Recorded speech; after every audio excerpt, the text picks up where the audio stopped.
RT right to education મફત શિક્ષણના પહેલા ધોરણના ફોર્મ 2025-26ના ગુજરાતમાં ઓનલાઈન ફોર્મ ભરતી વખતે કયા કયા ડોક્યુમેન્ટ્સની જરૂરિયાત ઊભી થશે તેના વિશે આ વિડીયોમાં શીખીશું. નમસ્કાર મિત્રો, શિવસાગર ગાઈડ ચેનલમાં આપ સૌનું ફરી હાર્દિક સ્વાગત કરું છું. ચેનલ પર નવા હો તો મિત્રો અમારી ચેનલને સબસ્ક્રાઈબ કરી લેશો અને આ વિડીયોને લાઈક કરશો. Come to the point friends, આરટીના એડમિશનના વિડીયો દર વર્ષે અમારી ચેનલ પર પબ્લિશ થતા હોય છે. અહીં ડોક્યુમેન્ટ નંબર 1ની વાત કરીએ તો મિત્રો, બાળકનું જન્મ તારીખનો દાખલો અંગ્રેજીમાં હોવો જોઈએ અને તેમની જન્મ તારીખની વાત કરીએ તો 2/6/2018થી લઈ 1/6/2019ની વચ્ચે જે બાળકો જન્મેલા છે તેવા બાળકોના જ અહીં આ વર્ષે 2025માં એડમિશન ફોર્મ ભરી શકાશે. તારીખ 2/6/2018થી 1/6/2019ની વચ્ચે જન્મેલા બાળકોના જ અહીં ઓનલાઈન ફોર્મ ભરી શકાશે. સેકન્ડ ડોક્યુમેન્ટની વાત કરીએ તો બાળકનું આધાર કાર્ડ જન્મ તારીખ આખી હોય છે બર્થ સર્ટિફિકેટ મુજબ. બાળકનું આધાર કાર્ડ 5 વર્ષ પછીનું અપડેટ કરેલું હોવું જોઈએ.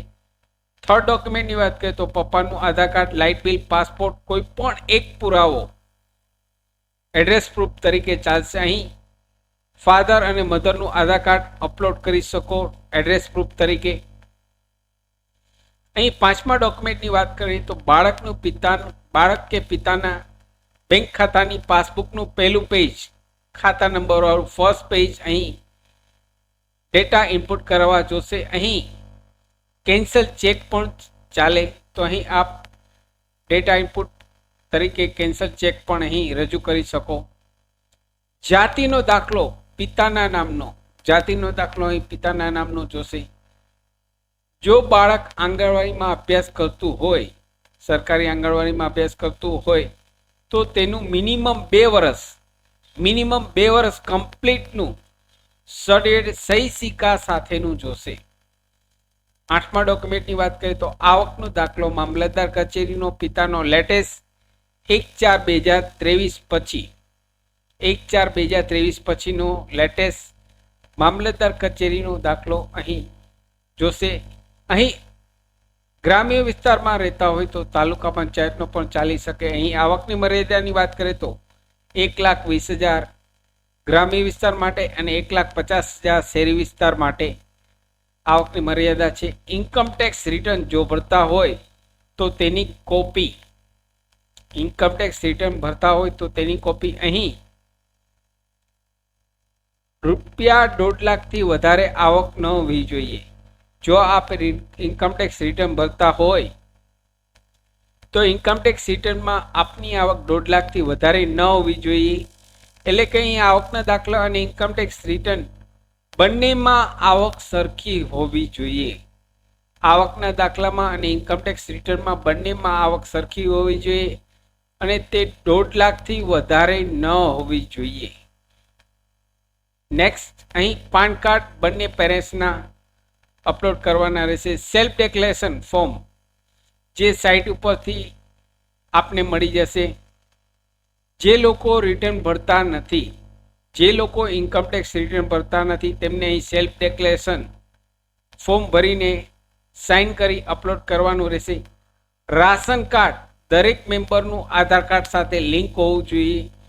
જી હા દોસ્તો, આ વર્ષે આપ સૌ બધા જાણો છો રાશન કાર્ડ આધાર કાર્ડ સાથે EKYCનો નિયમ આવી ગયો છે. તો અહીં આપનું રાશન કાર્ડ દરેક મેમ્બરનું આધાર કાર્ડ સાથે લિંક હોવું જોઈએ અને બાળકનું નામ પણ હોવું જોઈએ. તે બાળકનું નામ આધાર કાર્ડ સાથે લિંક હોવું જોઈએ. કાયમી મોબાઈલ નંબર ફાધર અને મમ્મીના પરમેનન્ટ મોબાઈલ નંબર અહીં ઇનપુટ કરાવવાના રહેશે. અહીં રાશન કાર્ડમાં હજુ હાલ સાઇટ ઉપર કોઈ પણ નિયમ આવેલ નથી, પરંતુ આવી શકે છે મિત્રો.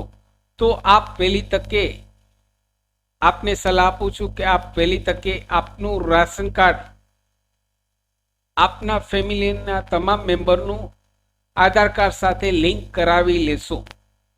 અહીં સાઇટ ઉપર હાલ હજુ કોઈ પણ એવી સૂચના આવેલ નથી, પરંતુ શક્યતા છે, કારણ કે અહીં digital Gujarat scholarship, MYSY scholarship દરેકમાં આ વસ્તુ એપ્લિકેબલ થઈ ગઈ છે કે રાશન કાર્ડ આધાર કાર્ડ સાથે લિંક હોય તો જ ડિજિટલ ગુજરાત સ્કોલરશિપમાં એપ્લાય કરી શકીએ છીએ. તો અહીં આરટીના જ્યારે ફોર્મ શરૂ થશે ત્યારે જો આ નિયમ એપ્લિકેબલ થશે, જો આપનું આધાર કાર્ડ બેંક રાશન કાર્ડ સાથે લિંક નહીં હોય તો આપે તાત્કાલિક લિંક કરાવવું પડશે. તો મારી સલાહ છે કે જો આપનું રાશન કાર્ડ આધાર કાર્ડ સાથે લિંક ન હોય તો વહેલી તકે કરાવી લેશો મિત્રો. ગુજરાતી મીડિયમ રાખવું છે કે ઇંગ્લિશ મીડિયમ તે અત્યારથી જ નક્કી કરી લેશો. કઈ સ્કૂલમાં એડમિશન લેવું છે આપની નજીકની જે કઈ સ્કૂલ હોય તેમાંથી પસંદ કરી લિસ્ટ બનાવી લેશો. પાસપોર્ટ સાઇઝનો ફોટો અને વાલીની સહી, આટલી વસ્તુ ઓનલાઈન ફોર્મ ભરતી વખતે જરૂરિયાત ઊભી થશે મિત્રો. આરટીના એડમિશનના વિડીયો દર વર્ષે અમારી ચેનલ પર પબ્લિશ થતા હોય છે. સાથે સરકારી ભરતીના ડિજિટલ ગુજરાત સ્કોલરશિપના video, Word, Excel, Tally, PowerPoint તમામ વિડીયો પ્લેલિસ્ટમાં અવેલેબલ છે. આશા રાખું છું ફ્રેન્ડ્સ આપને આ વિડીયો ગમે હશે. આપને આ વિડીયો ગમે હોય તો લાઈક કરશો, મેક્સિમમ આપના વોટ્સઅપ ગ્રુપમાં, ફેસબુકમાં આ વિડીયોની લિંક વધુને વધુ શેર કરશો. નવા હો તો અમારી બંને channel Shivsagar guide Gujarati channel અને શિવસાગર સ્ટડી હિન્દી ચેનલ બંને ચેનલને આપ સબસ્ક્રાઈબ કરી લેશો. ફરી મળું છું નવા વિડીયોમાં નવા ટોપિક સાથે. ત્યાં સુધી મિત્રો જય હિન્દ, જય ભારત.